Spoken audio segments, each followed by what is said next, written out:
There's a couple things that I want to get to, and I know I didn't ask you about this before, but I am curious what you think about this, Ben, if you don't mind, Sure. Ben and Matt, me asking you this, because Matt and I have talked a lot about this on the show, which is this first 100 days of Biden, right?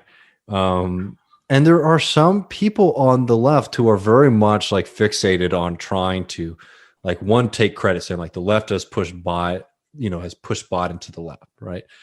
And I don't know, like, I have my opinions on that. People who have listened to this, show know my opinions on that. I don't think that's true.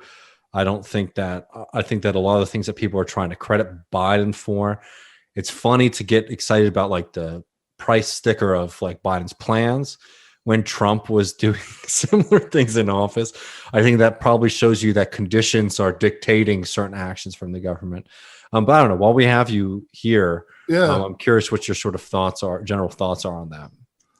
I remember there's a article by, here we go.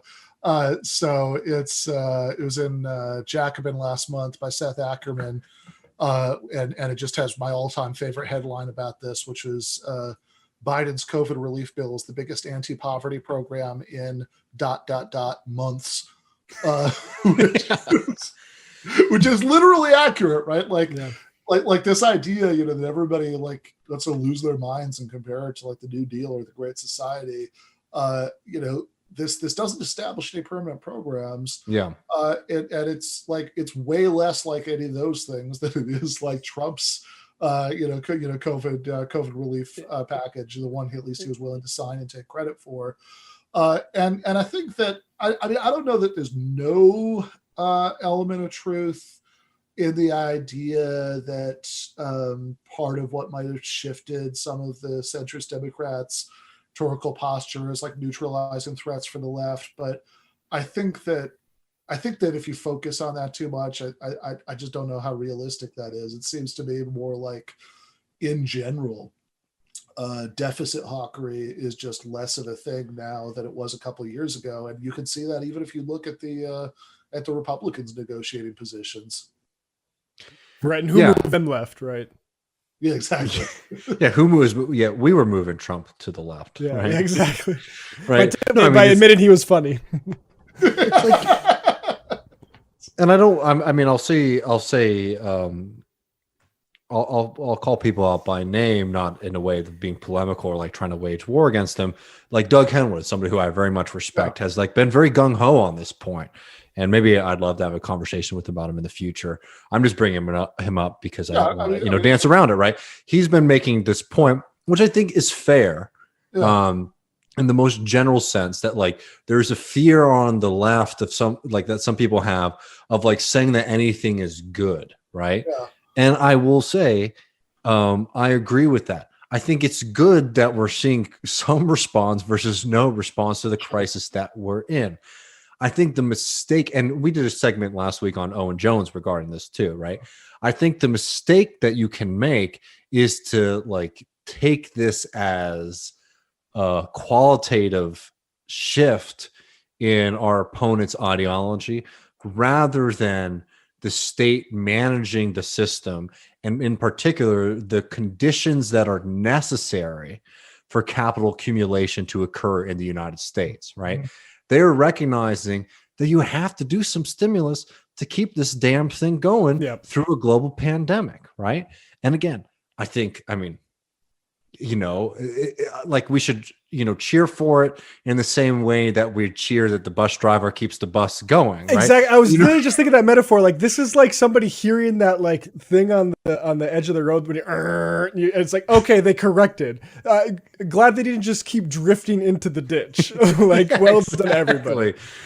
And again, it's like things aren't even like perfect. I don't think we're entering into. I will say. I do say this too.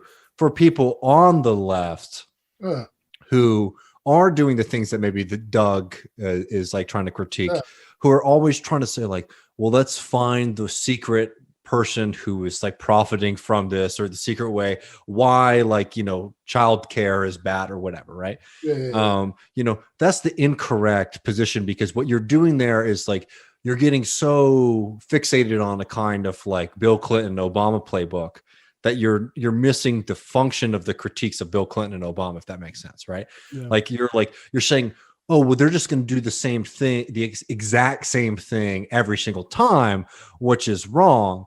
The point that socialists need to understand is that they're going to do things to maintain a system of control for certain folks that might, in like the most general sense, like help us all out from like utter catastrophe. Yeah, right. Avoid utter catastrophe. I don't know. It's like, everything doesn't have to be some kind of like secret plan where it's like, Joe Biden's saying that, I don't know, that they're going to extend, a child tax credit, right? And that there's like some secret way that some individuals like profiting off of that, or like there's some secret thing going on there, versus saying like, okay, well, they're just understand that this actually has to happen. The census just came out. The United States' birth rate is at the lowest it has been since the Great Depression, right? Mm-hmm.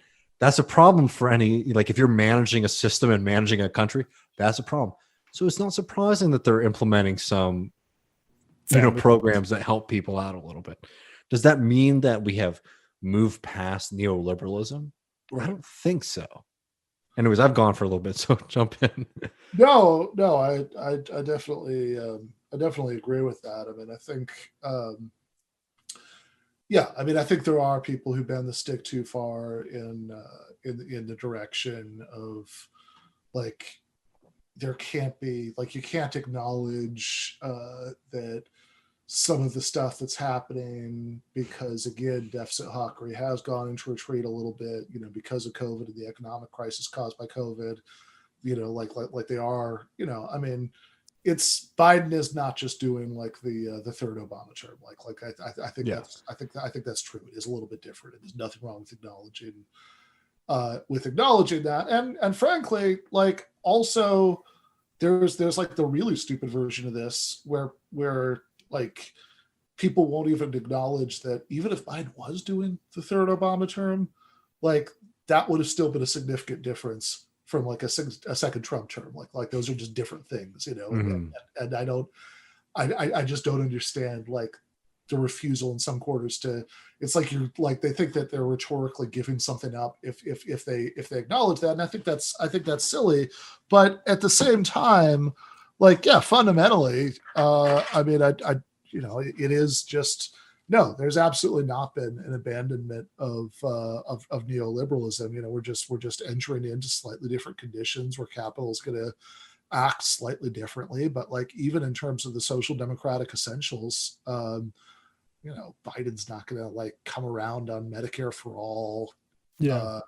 At any point, during his presidency. I mean, that's the outrageous thing, because for all we talk about him being a head Obama, and he's also behind like Time magazine when it comes to things like, I mean, put Medicare for all to the side, like expanding just the health insurance program we do have. He just has been mum on that.